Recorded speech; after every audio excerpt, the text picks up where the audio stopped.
Imagine waking up one morning and realizing that something we consider completely normal today did not always exist. No weddings, no wedding rings, no marriage certificates, no official ceremony, no legal documents. And yet, at some point in human history, two people decided to live together, raise children together, and form a bond that would eventually become what we call marriage. But here is the biggest mystery. Who was the first married couple in human history?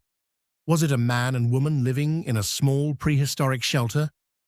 Was it a couple living thousands of years ago in an ancient village? Or did marriage begin much earlier, when humans were still living as hunter-gatherers? The truth is, we don't know their names. We don't even know exactly when the first marriage happened. And that's what makes this story so fascinating. Because marriage may be one of the oldest human traditions in existence, but its beginning is hidden deep in prehistory. To understand the first marriage, we have to go back thousands of years before written history.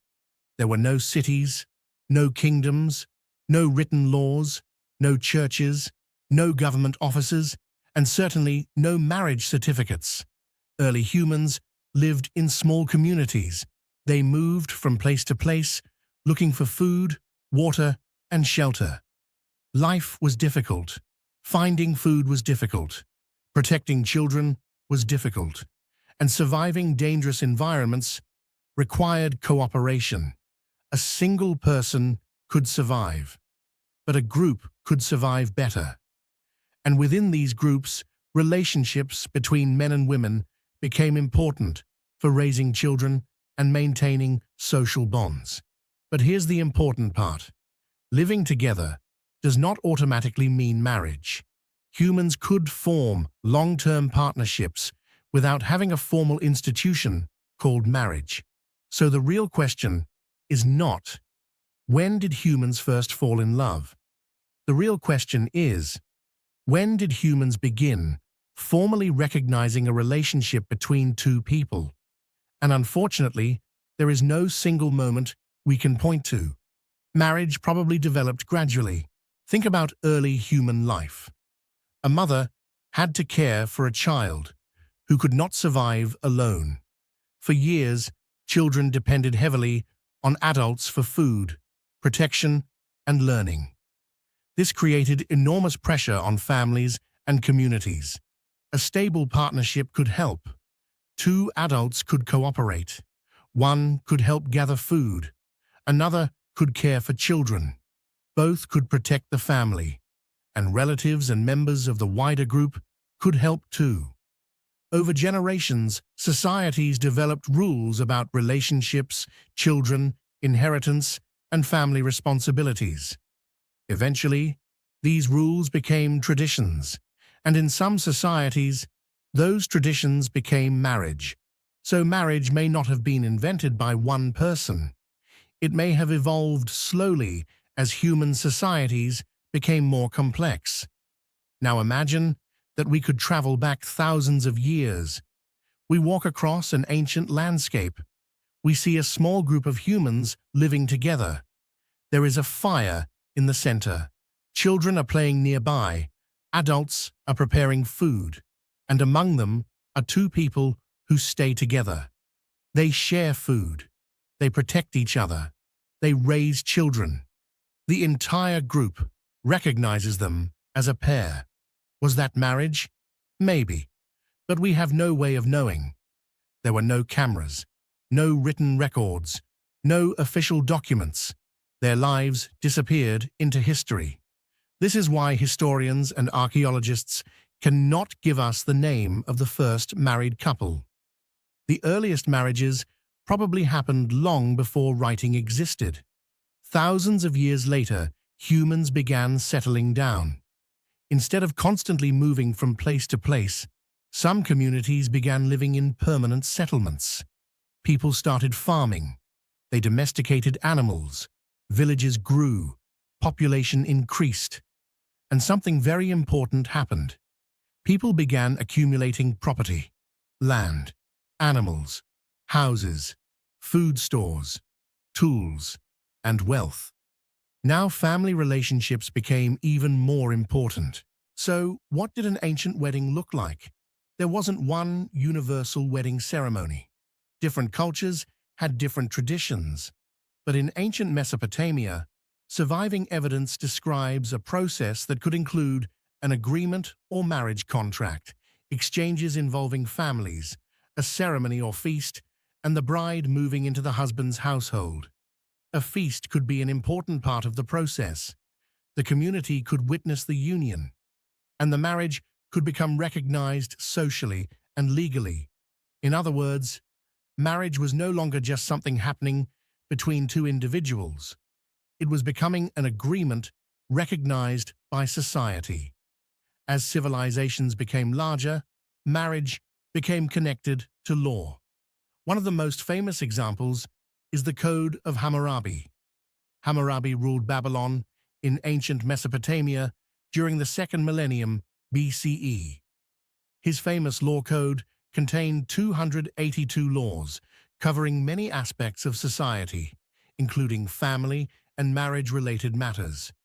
These laws show something fascinating. By this time, marriage was not simply a private relationship. It was part of an organized legal system. There were rules concerning husbands and wives. There were rules concerning divorce. There were rules concerning property. There were rules concerning family responsibilities. And there were consequences when those rules were broken. This tells us that marriage had already become deeply integrated into society. But now we come back to the original question. Who was the first married couple? The honest answer is, we don't know. There is no ancient document saying, "Congratulations, these two people were the first married couple in human history." And there probably never will be, because marriage almost certainly existed before people began writing things down. The first married couple may have lived thousands of years before the first cities. They may have lived in a small prehistoric community. They may have had no ceremony at all. They may not even have had a word equivalent to our modern word, marriage. They simply may have been recognized by their community as partners, and then their children continued the tradition, and their grandchildren continued it, generation after generation, until the idea became a normal part of human society. Here's another fascinating possibility. Marriage may not have been invented just once. Different human societies could have developed their own systems independently. One community might have created rules around long-term partnerships. Another might have developed ceremonies. Another might have connected marriage with property. Another might have used marriage to create alliances between families. So instead of one person inventing marriage, human societies may have gradually created different forms of it. Over thousands of years, these traditions changed. Some disappeared. Some survived. And some influenced the customs that exist today. Think about how extraordinary this transformation is. Early humans were focused primarily on survival: food, water, shelter, protection, fire. But as human communities became more organized, they developed increasingly complex social systems. Families became important units. Relationships became regulated. Property could be inherited. Children could belong to particular family groups. And marriage could connect people across generations. Something that may have started as a simple partnership eventually became one of the most influential social institutions in human history. And what about wedding rings? Did the first married couple wear rings? Probably not in the way we think of them today. The modern wedding ring tradition developed through many different historical and cultural traditions. Ancient people did use rings for various purposes, including symbolism and status.